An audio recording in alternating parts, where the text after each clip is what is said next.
If you're American and money isn't the only thing that matters to you, chances are you've probably thought about moving to Europe lately, especially with everything going on politically.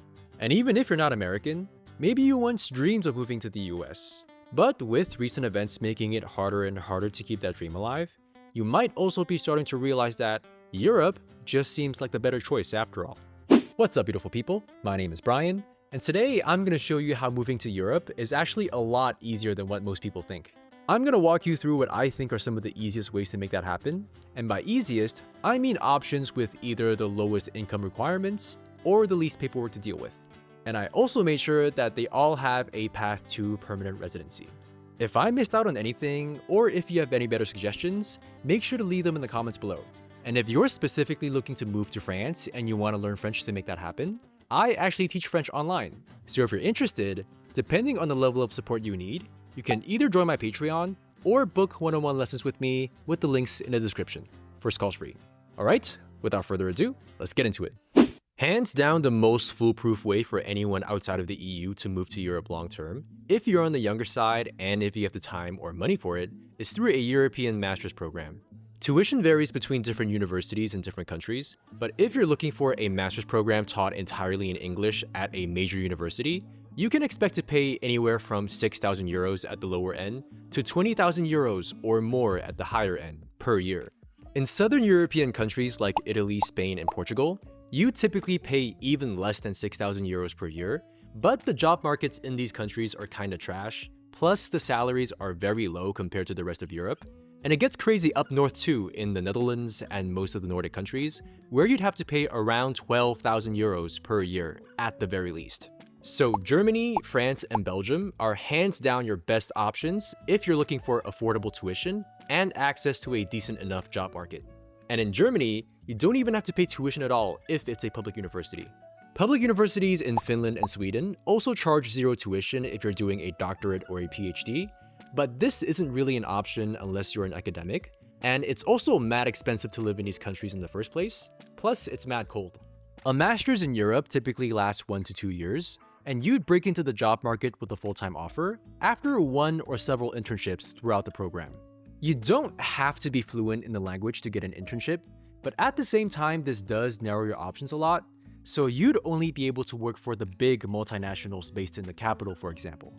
I also want to point out that it's possible to land an internship in countries other than the one you're studying in. So for example, I studied in France, but I got an internship in Belgium, and I know many people who've gotten internships in Germany, the Netherlands, the Czech Republic, and Luxembourg, all while studying in France. And you don't have to be an EU citizen to do this either. If you can't land a full-time offer right after you graduate, you can apply for a job seeker visa that lets you stay at least an additional year to get one. In France, it's called the RECE visa. In Germany, it's called the Chancenkarte. In the Netherlands, it's called the Orientation Year visa. Pretty much every European country has the same thing. Once you get a full-time offer that pays you well enough, you're all set to get a work permit. And this will let you live long-term in your target country, as long as you can stay employed. And if you keep this up for 5 years uninterrupted, you'll qualify for permanent residency or citizenship in some cases like Belgium, if you're able to meet the language requirements as well. If you can't be bothered with paying tuition and spending up to 2 years trapped in classes and internships, and you want to be employed locally right away, I suggest looking at the Czech Republic. If you're American, Canadian, British, Australian, New Zealander, Japanese, Korean, Singaporean, or Israeli, you have free access to the Czech labor market. What this means is that Czech employers don't have to go through all the extra paperwork to hire you like they would for other non-EU candidates. They don't have to apply for a work permit on your behalf, and they don't have to perform a labor market test. All they have to do is give you the job offer. Once you have a job offer, you just have to apply for an employee card. And this usually takes less than 2 months to get, and then you're set. Keep this up for 5 years, and you'll be able to get permanent residency if you manage to score at least an A2 on the Czech language exam. If you're not looking for a job because you're already a self-employed freelancer like me, or if you're at least planning on becoming one soon, then this is where your options get really interesting. If you're an American freelancer or entrepreneur, you have access to what is by far the easiest path that any non-EU citizen can take towards EU residency, thanks to the DAFT visa. DAFT stands for Dutch-American Friendship Treaty, and literally all you have to do to get this special visa is register a business with the Dutch Chamber of Commerce, open a Dutch business bank account, and keep at least 4,500 euros deposited in that account at all times, right from the very beginning. And that's pretty much it. You don't need a fancy business plan, you don't need to have any special skills, you don't need to have any Dutch clients, there aren't any hard income requirements, and the crazy thing is, this DAFT visa actually has a near 100% approval rate. Most people start the application process after arriving in the Netherlands, but from what I've read, you can actually get approved even before moving there or registering your business. In that case, you just have to prove that you've met all the requirements within 6 months when the Dutch immigration authorities follow up on you. Honestly, the hardest part of this whole process is just finding a place to live. After 2 years, you renew the visa, and at this point, all you really need to show is that this business is generating enough income to support you, and that you've consistently kept at least 4,500 euros deposited in that business account at all times. And after 5 years, you get permanent residency with A2 level Dutch. Again, this is hands down the easiest path towards EU residency that any American could take. If you're a self-employed freelancer but you're not American, other easy options available to you include the French Profession Libérale visa and the German self-employed residence permit, which a lot of people, especially in Berlin, also call the artist visa. That's just a colloquial term though, since this visa is available to all freelancers, not just artists. And if you want to know what the German name for this is called, I'll put it right here, and I'm not even going to try to pronounce that. I consider these the easiest freelancer visas to get because they have the lowest income requirements out of all the major European countries, especially the French one, where you only need to make more than the minimum wage, which is around 1,824 euros per month, gross. For the German one, you just need to earn enough to cover your cost of living in your specific city or region. And of course this varies, but it's safe to assume that you need to make at least more than 2,000 euros per month. You don't need to be an established freelancer already earning that amount to get approved. All you have to do is demonstrate your intent to get to that point.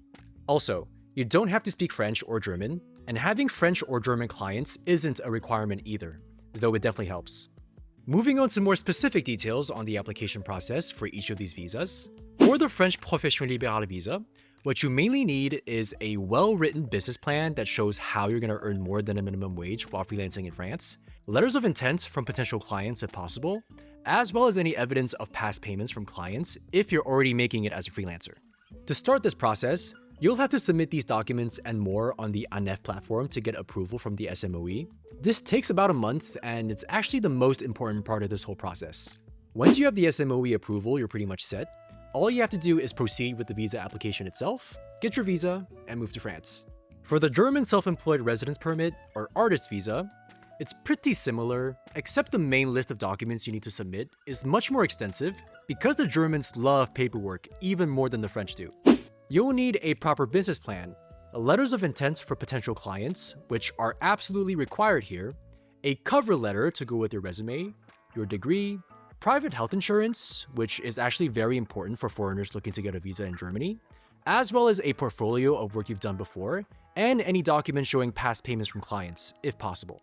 I read online that you'd have to wait up to 3 months or more just to get an appointment. It seems like a pretty long process, so just keep that in mind. And again, if you manage to maintain these visas for 5 years, you can get permanent residency with B1 level French or B1 level German. If you already have a job that allows you to work remotely, Italy and Spain offer the most accessible digital nomad visas because of the low income requirements. Other popular destinations that offer digital nomad visas, like Portugal and Greece, need you to be making more than 3,500 to 3,700 euros monthly to qualify, and this is very high compared to the 2,125 euros monthly for the Italian digital nomad visa, and 2,850 euros monthly for the Spanish one. Documentation here is pretty straightforward since you can get pretty much everything you need from your employer, and you do need private health insurance as well to get your visa application approved.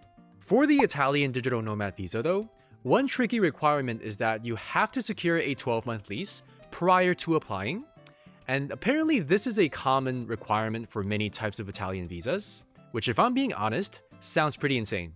I haven't read about any workarounds for this, unfortunately, so it just seems like something that you have to go through with. Along with remote workers, these digital nomad visas also apply to self-employed freelancers as well, but the difference here is that you need to be an established freelancer already, with contracts and invoices going back at least 3 months for the Spanish digital nomad visa, and at least 6 months for the Italian one. It's not like the French and German freelancer visas where you can get approved even without a history of being self-employed, so these are less accessible options, for sure. For sure. As usual, maintain these visas for at least 5 years, and then you'll be able to get permanent residency with A2 level Italian or A2 level Spanish. If you're still watching this video, boy do I have a treat for you. France doesn't have a digital nomad visa, but there's a very easy workaround to this that not many people know of. You can apply for a long stay visitor visa, and all it takes to get approved is to show that you have at least a French annual minimum wage in your bank account, which in 2026 is around 17,400 euros. A lot of people avoid this option because there's so much information online from immigration lawyers and relocation services claiming that you're not allowed to work remotely while living in France on a visitor visa, but that's not true. All you have to do is look at the renewal application for this visa, which allows you to prove sufficient resources with payslips from a foreign employer. And this is basically an implicit approval of doing remote work on this visa. There's no official statement from the French authorities that this isn't allowed either, so I'm not sure why this idea is so prevalent. The real big deal with this workaround though is that if you keep renewing this visa and continue living in France for 5 years straight, you do end up qualifying for the long-term EU residence card. And again, you do need a B1 level of French for this as well. There's barely any documentation of this online.